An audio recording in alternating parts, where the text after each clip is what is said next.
Apple has just announced the latest iteration of iOS and it sure looks promising. The update, called iOS 11, brings quite a number of new features to the mobile operating system.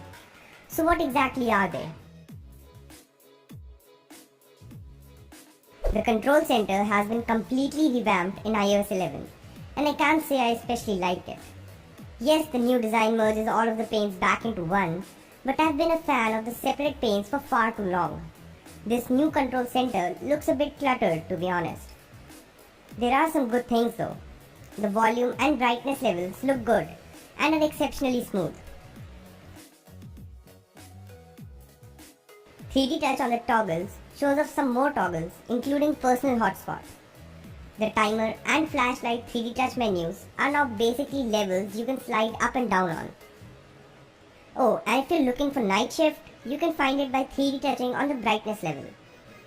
One of the best things in Control Center is that it is now fully customizable. Yeah, you can just head over to Control Center in Settings and change the apps that are visible in the Control Center and even the order in which they show up.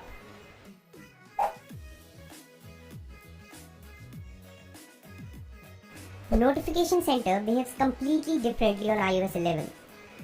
Swiping down from the top to expose notifications brings back the lock screen, kind of, with the latest notifications visible. You can swipe up to view older notifications.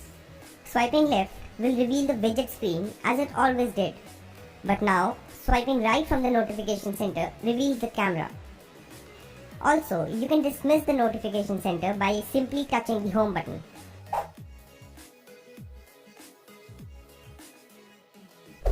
iOS 11 finally supports native screen recording. The feature is hidden by default, but you can go to Control Center settings and add the screen record toggle to your Control Center. Then just swipe to bring up the Control Center and tap on the screen recording button. iOS 11 will then start recording the screen and save it to photos when you stop it.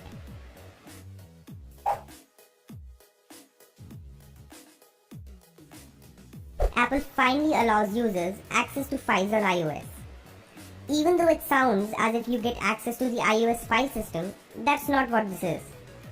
Files is a replacement to iCloud Drive and brings new features like support for tags and more in a much more attractive interface.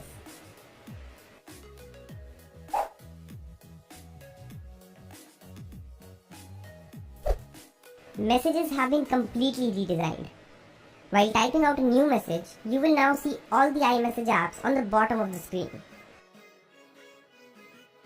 Digital Touch has also been moved to the row of apps on the bottom instead of the special place it had before. There are also two new screen effects, Send with Echo and Send with Spotlight.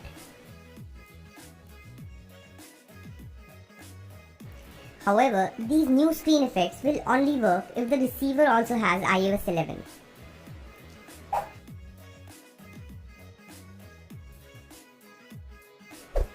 Saving storage has always been a big issue, even with 32GB devices. Apple has a brilliant new fix for this problem, and it's called Offload Apps. When you offload an app, the iPhone deletes the app from memory but saves its data. So the next time you install the app, it automatically gets all of its data back. iOS 11 even includes a feature to automatically offload unused apps so you don't have to. And your iPhone will never run low on space again.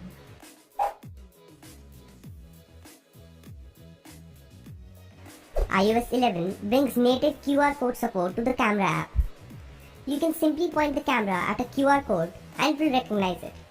If it's a URL, iOS 11 automatically suggests to tap to open the URL in Safari.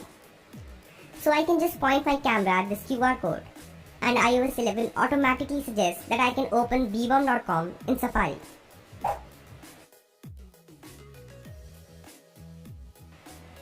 The default keyboard in iOS also has a couple of new features, the most important one being one-handed mode.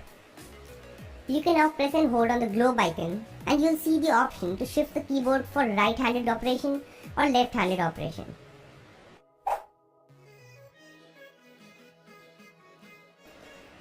iOS 11 also makes it easier to mark up screenshots.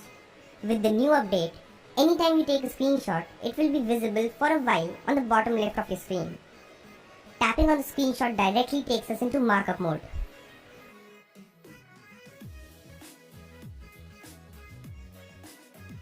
You can swipe the screenshot preview to the left in order to dismiss it if you like.